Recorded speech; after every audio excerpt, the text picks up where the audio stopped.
നമസ്കാരം. ഓട്ടപ്രദർശനത്തിലേക്ക് ഏവർക്കും സ്വാഗതം. പാകിസ്ഥാൻ ഭീകര സംഘടനയായ ലഷ്കർ-ഇ തൊയ്ബയും ഹമാസും തമ്മിൽ അടുത്ത ബന്ധമാണെന്നും ഇരു ഭീകര സംഘടനകളും സഖ്യം രൂപീകരിച്ചതായും ലഷ്കർ-ഇ തൊയ്ബ കമാൻഡർ ഫൈസൽ നദീം വ്യക്തമാക്കി. ഒരു വീഡിയോ സന്ദേശത്തിലൂടെയാണ് ഇയാൾ ഇക്കാര്യം വ്യക്തമാക്കിയിരിക്കുന്നത്.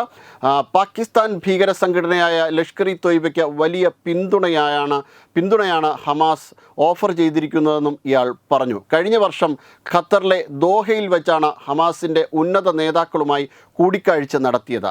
ആ സമയം പഹൽഗാം ഭീകരാക്രമണ കേസിലെ മുഖ്യ സൂത്രധാരനായ ഫൈസുള്ള കസൂരിയും ഒപ്പമുണ്ടായിരുന്നതായിട്ടും ഇയാൾ വ്യക്തമാക്കി.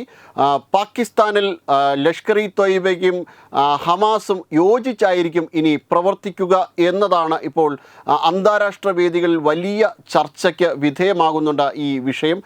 നിരീക്ഷകരടക്കം ഇത്തരമൊരു സാധ്യതയെ വലിയൊരു വെല്ലുവിളിയായിട്ടാണ് കണക്കാക്കുന്നത്.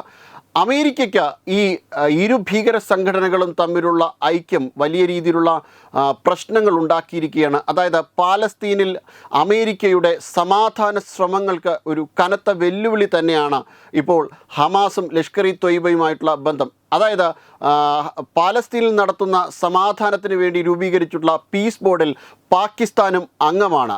പാകിസ്ഥാൻ്റെ ഈ ഒരു സാന്നിധ്യം ഒരു വലിയ വെല്ലുവിളിയായിരിക്കും എന്നാണ് അമേരിക്കയിൽ നിന്ന് ഉയർന്നു കേൾക്കുന്ന വലിയ വിമർശനം. ഇത് അമേരിക്കയിൽ ഒരു ചെറുതൊന്നുമല്ല ബാധിച്ചിരിക്കുന്നത്. അമേരിക്ക ഇപ്പോൾ തങ്ങളുടെ സുരക്ഷയ്ക്കാണ് കൂടുതൽ പ്രാധാന്യം നൽകുന്നത് എന്നും മറ്റ് രാജ്യങ്ങളുടെ സുരക്ഷയ്ക്ക് യാതൊരു തരത്തിലുള്ള പ്രാധാന്യം നൽകുന്നില്ല എന്നും പറഞ്ഞുകൊണ്ട് ഈ ഒരു സമയത്ത് തന്നെ പെൻറ്റഗൺ അവരുടെ അടുത്ത വർഷത്തെ പ്രതിരോധ നയം ഇറക്കിയിട്ടുണ്ട്. എന്നാൽ ഇപ്പോൾ പാലസ്തീനിൽ ഇതൊരു സമാധാന ശ്രമം നടത്തുന്നത് ഇസ്രായേലുമായുള്ള സൗഹൃദത്തിൻ്റെ അടിസ്ഥാനത്തിലാണ് എന്നുമാണ് അമേരിക്ക വ്യക്തമാക്കിയിരിക്കുന്നത്. എന്നാൽ അമേരിക്കയ്ക്ക് വലിയ വിമർശനം ഇപ്പോൾ നേരിടുന്ന ഒരു സാഹചര്യമാണ് ഇത്.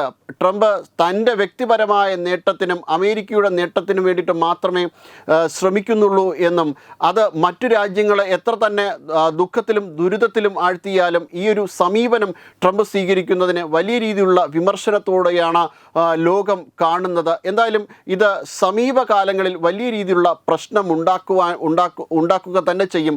എന്നാൽ ഇപ്പോൾ ഏറ്റവും കൂടുതൽ അമേരിക്കയെ ബാധിക്കുന്നത് ഹമാസും ഭീകര സംഘടനയായ ലഷ്കർ-ഇ തൊയ്ബയും തമ്മിലുള്ള ബന്ധമാണ്. പാകിസ്ഥാനെ ഇതിൽ ഉൾപ്പെടുത്തിയാൽ യഥാർത്ഥത്തിൽ വലിയ രീതിയിലുള്ള പ്രശ്നങ്ങൾ തന്നെ അമേരിക്കയിൽ ഉണ്ടാകും എന്നത് ഉറപ്പാണ്. അമേരിക്കൻ കോൺഗ്രസ് അടക്കം വലിയ വിമർശനങ്ങളാണ് ഇതിനെതിരെ ഉയർത്തുന്നത്. എന്തായാലും ഇതുമായി ബന്ധപ്പെട്ട ഇനി എന്തൊക്കെ സംഭവ വികാസങ്ങളാണ് നടക്കുന്നതെന്ന് വരും സമയങ്ങളിൽ അറിയാൻ കഴിയുകയുള്ളൂ. വെബ് ഡെസ്ക് തത്തുമൈ news. Brought you by Kerala AIDS control society. HIV AIDS സംബന്ധമായ സംശയങ്ങൾക്ക് 1097 എന്ന 24 മണിക്കൂറും പ്രവർത്തിക്കുന്ന ടോൾ ഫ്രീ നമ്പറിലേക്ക് വിളിക്കുക. വാട്സാപ്പിലും ഫേസ്ബുക്കിലും ഒക്കെ സ്റ്റാറ്റസ് അപ്ഡേറ്റ് ചെയ്യാറുണ്ടല്ലോ. HIV സ്റ്റാറ്റസോ HIV പിടിപെടാനുള്ള സാഹചര്യങ്ങളിൽ കൂടി അറിഞ്ഞോ അറിയാതെയോ കടന്നു പോയിട്ടുണ്ടാവാം. എന്ത് തന്നെയായാലും മുൻകൂട്ടി പരിശോധിച്ച് HIV സ്റ്റാറ്റസ് അറിയൂ. സൗജന്യ HIV പരിശോധനയും കൗൺസിലിങ്ങും ആരോഗ്യ കേന്ദ്രങ്ങളിൽ പ്രവർത്തിക്കുന്ന ICTC അഥവാ ജ്യോതിസ് കേന്ദ്രങ്ങളെ സമീപിക്കുക. നിങ്ങളുടെ സ്റ്റാറ്റസ് എന്തായാലും വിവരങ്ങൾ രഹസ്യമായി സൂക്ഷിക്കുന്നതായിരിക്കും.